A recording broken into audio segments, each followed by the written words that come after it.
All right, here we go. So I guarantee you that this is the most powerful way to play Snake Eyes.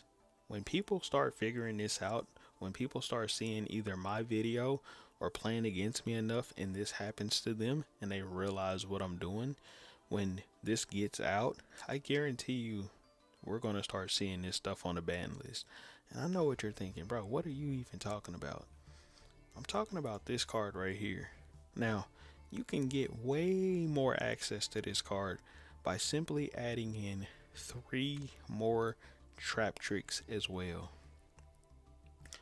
How do you add 3 more trap tricks and keep the deck consistent? Well, you only really need one of these, you only really need 2 of these, and you only really need one of these, but we're gonna keep this at 2.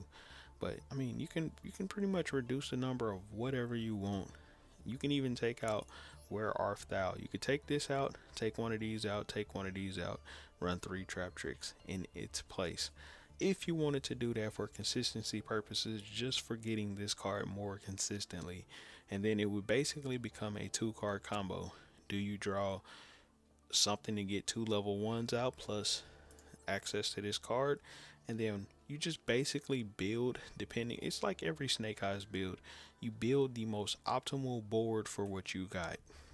That's how you do it. Now, the most optimal board that you end on with this and this is typically you're going to end on a Borlo Savage Dragon, Formula Sync Run, IP Masquerena, Sprite Elf, and you're also going to have Snake Eyes Flamberge. And then basically, when you summon out, you're going to have a 4 material Appaloosa. You're also going to have uh, Baron DeFleur end up on your inboard. Borlo Savage Dragon. Link Karibo is going to end up on your board to protect you from getting attacked straight into. And then just a bunch of level 1s. So typically, that's like your most powerful inboard. Well, what if I told you that you don't even need Appaloosa if you see this card? So a lot of those plays that you would typically do with the involving the IP Masquerena, you don't gotta do. You literally just do the Formula Sync Run plays so you can get the Borlo Savage or the Baron DeFleur and the Borlo Savage online. You get those 2 out, boom. You negate your opponents. That's it. That's all you gotta do. And I'm gonna show y'all. In case you're wondering, don't worry, I got gameplay. My boy, I got footage. So we got 3 matches right here. Uh, let's just watch these 2 right here. I'll do this one last. How about that? I'll do that one last. I just want to show how powerful this deck actually is. It's like insane.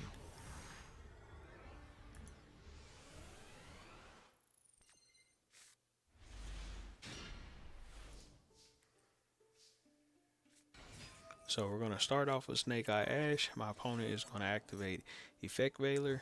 Of course, we are going to negate that and then draw into the Poplar. Boom, activate the Poplar right there. Then we're gonna activate the Triple Tactics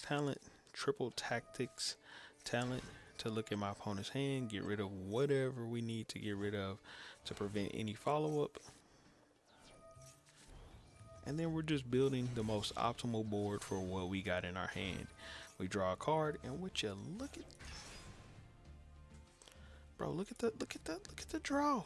We draw right into the Harpy's Featherstorm, which is why I love doing the Formula Sync Run play, by the way.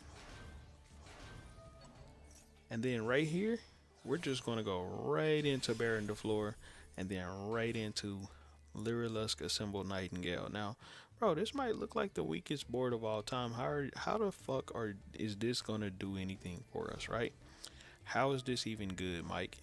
So, boom. We're gonna summon the Flamberge right here. The Flamberge can summon the Ash, just like that. The Lyrilusk can protect itself from you taking any damage. Basically, if they clear all of these out, you're still gonna have this, and you're not gonna take any damage. So we draw into Kurakari, and then we just go ahead and activate the Harpy's Featherstorm. And then I want y'all to see the interaction of how this actually works. So my opponent is going to activate Oak, and look at that. I didn't do shit. I didn't have to negate anything. He literally activates the Oak, probably didn't read Harpy's Featherstorm. He assumed, oh, I'm playing against another Snake Eyes player. Boom. Activates his monster effects and then realizes, like, oh shit. Why didn't that resolve? He didn't negate it. Why didn't it resolve? And then watch that replay back. Super, super, super broken. Now, he pretty much only had that one play. I'm pretty sure he bricked and he tried to make his play and realized it didn't work. But let's see how this one plays out. So we're going to start off with Wanted right here, and then we're going to cross our designator, the Ash Blossom. Then we're going to go Diabell Star activate to summon out the Ash. Go Popular.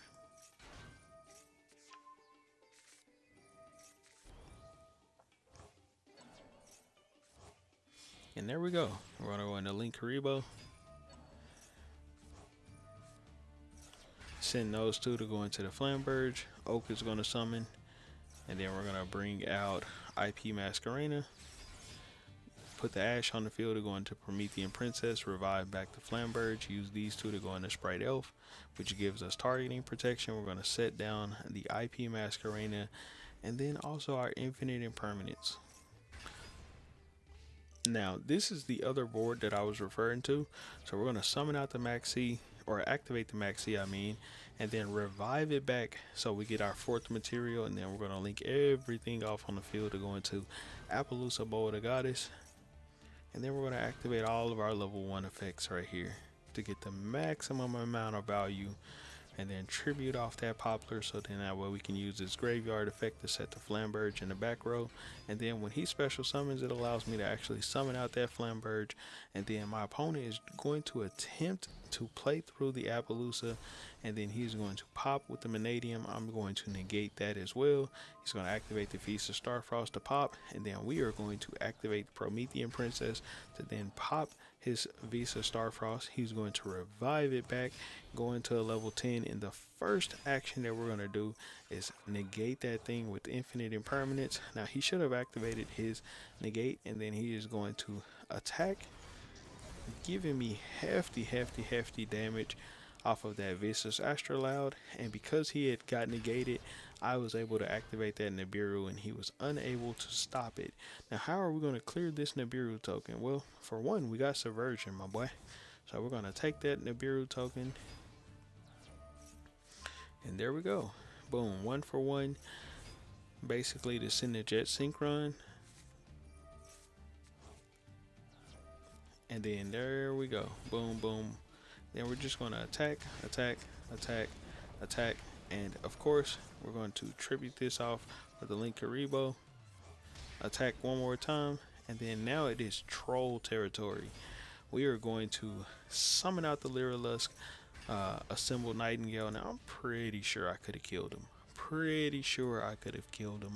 If I would have done some plays. I had enough monsters to go into my extra deck and just absolutely devastate them, but bro, what's the fun in that?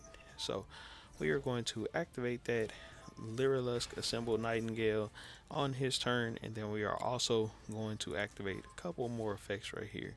Now let's see what happens. He's going to activate reinforcement of the army, and then he's quickly going to find out that even without negates on the field, I don't have to do anything. Your monster effects are negated, my boy, and your shit's going to 0. So he's going to take 3,000 damage to the face, just like that. That's why this card is so broken, is because you can't do anything. Like, there's nothing you can do unless you're playing like, and I'll show this video right here. There's nothing you can do unless you are playing like a trap deck. And even then, you're still going to have a difficult time. And but you look at that. There we go again. Another Harpy's Featherstorm. So we're going to activate the Wanted right here. Boom. Go Snake Eye Ash. And right now, we are going for the most optimal of combos that we can go for. So we summon off the Diabell Star right here. Send that. We're going to go into Borlo's Savage Dragon. And then we're going to activate to get the oak out.